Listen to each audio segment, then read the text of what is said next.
Good afternoon, guys. What is going on? Just got off of work. We are out here. I'm going to go over briefly what we're going to do real quick, and then we're just going to hop right to it. We got a lot of work to do. We only got a little bit of light left, but here's where we're at. The dreaded day has come. We need to start working on this frame a little bit more. Like I mentioned before, we are going to be sandblasting this completely, but what we need to do is get it stripped down, even basically bare frame.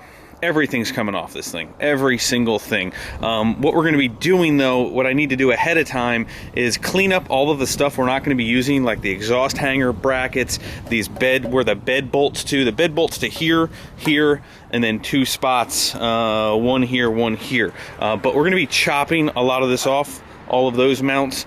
We're going to be getting rid of all of the spare tire stuff, the shocks, the shock mounts over there. The leaf perches are going to stay.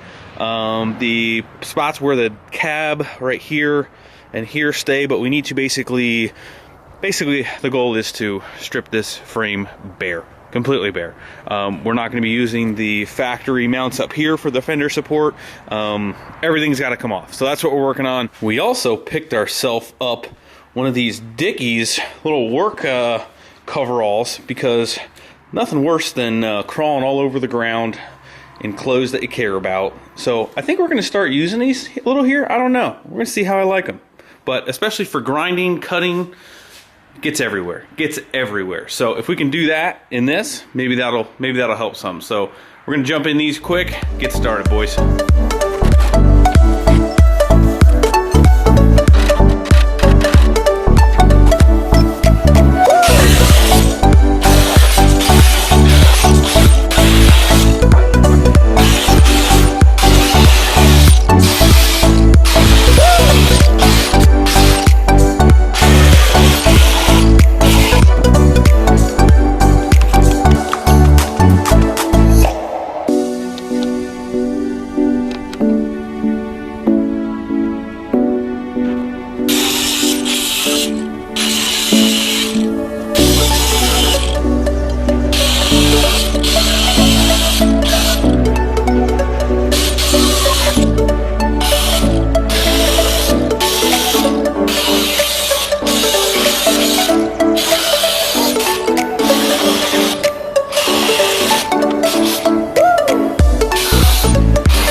Quick stoppage here just to give you guys a little update.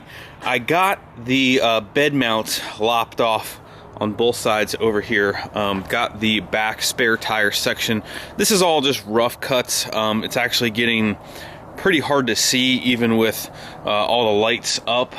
So what I started to do was I got the brake cable disconnected from the hard line right up there. That's disconnected, and what I did is I took the main bolts out for the front of the leaf pack and the back of the leaf pack, the upper shackle bolt on both sides. So basically this rear, with the leaves still intact, I can pretty much pick up on this back of this frame, pivoting on the front there, and we're gonna try and roll the back axle back that way, maybe get the frame up on jack stands. I probably, seeing that I don't really want a grinder accident at 9 o'clock at night because I can't see, probably gonna leave the grinding and that kind of stuff for when I can actually see. I don't want to, you know, have an issue if it's preventable. So got all the rough cuts done, and then we'll bounce here to the front.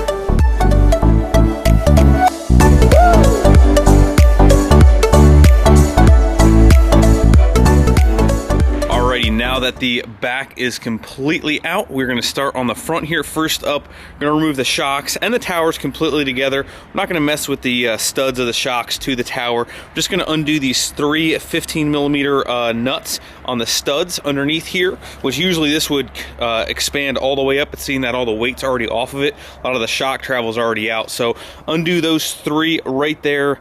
Already did that on both sides here. And then underneath here, if you guys can see, there's this hole right built into the axle. Inside there is a 21mm bolt. That's going to undo the lower part of the shock on both sides. You can kind of see I have the wheel turned here. The steering does kind of get in the way of the sides. Just kind of have to move the wheels to get the suspension, I'm sorry, the steering linkages where you can sneak in your socket. So gonna do that, pull those out, go from there. Probably next tackle the front sway bar, get that out of the way.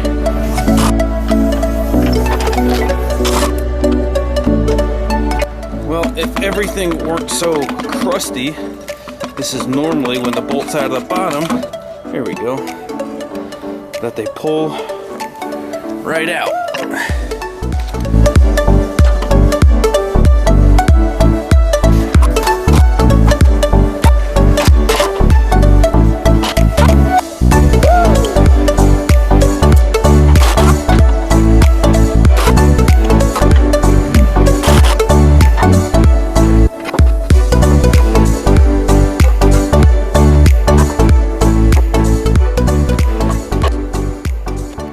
Alrighty guys, before we get too far, let me just show you a couple things here. So we got the top control arm bolt out here on both sides. Bottom one is still, and that's pretty much the only thing that's holding this axle in at this point. You just saw us take out the spring on the one side. Didn't do that on the other side yet, but that spring can pretty much come right out. With the engine off and with all this weight off, you can kind of see it's already picked up quite a bit. We shoved the jack stands underneath the front here, got it up a little bit higher, so the coil springs can pretty much just get pried out at this point. So again, top bolt off of that. Bottom control arm, only thing that's really holding this thing in. What we did over here as well, and before we pull this axle, I'll probably pull the steering box off, which is really just these three bolts here on the other side. They're very long and they go through the whole entire frame, come out here. Undid the one 10mm nut onto the spline part of that. That's pretty much ready. I can pretty much pull this right off right now. Yep, that's it. There's the rest of the steering shaft. That's completely off, so the box can be off. I did disconnect the steering from the pitman arm here. One tool that you will really come in handy is this, called a pickle fork here. Basically, it's slanted on the one end here. See that? Pretty much wedge that right in between here. You can kind of see. There's the tie rod end to the pitman arm. Kind of just push that in there, wail on it a couple good times with the hammer, and you're good to go. These connections right here I always find, and also sometimes to the knuckle to the tie rod. Definitely this pickle fork comes in very handy. So got that out. What we're gonna do is just gonna disconnect the steering linkages from the box, kind of zip tie it right to the other drag link, and then that way when I turn one tire, I can kind of still turn both of them, as opposed to taking both steering and basically doing a Duramax, go like this, go like that, if that were to happen. So at least they're still connected somewhat together when we turn them by hand. So that's where we're at. We're gonna undo the bottom control arm and pull this front axle out.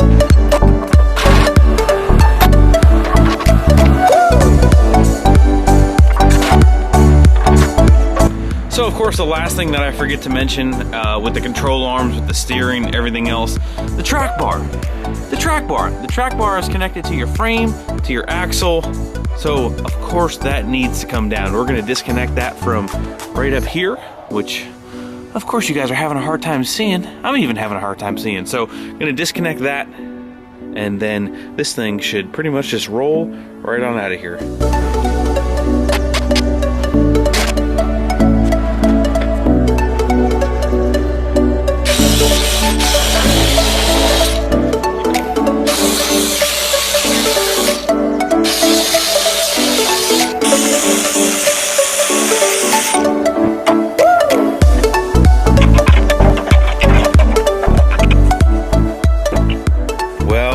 There you have it. For some reason, I don't know why, I felt like I had to take the rear bump stops off, and they're actually pretty heavy, but there it is, guys. Bare frame, complete running truck, 13.2, I don't even remember what the heck it was, to a completely bare frame. I don't even know what the time frame was. When we took the bed off, when we sold the bed, I would say that is the start date. Maybe I'll look it up, put it right here, exactly how many days it's been, but we are down to a bare frame. Got most of the mounts cut off what we want. The front mounts, you can kind of see they're cut off, but just not smooth. We're gonna try and get everything smooth, call somebody to sandblast this thing quick, and then flip the cab over, cut the cowl out, undercoat the bottom side, get the cowl back on.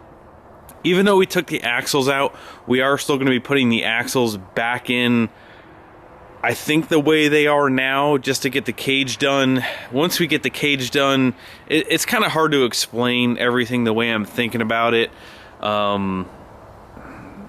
As of right now, I know you're like, why would you take the axles out if you didn't have to? And you're just, anyway, trust me guys, I have a plan.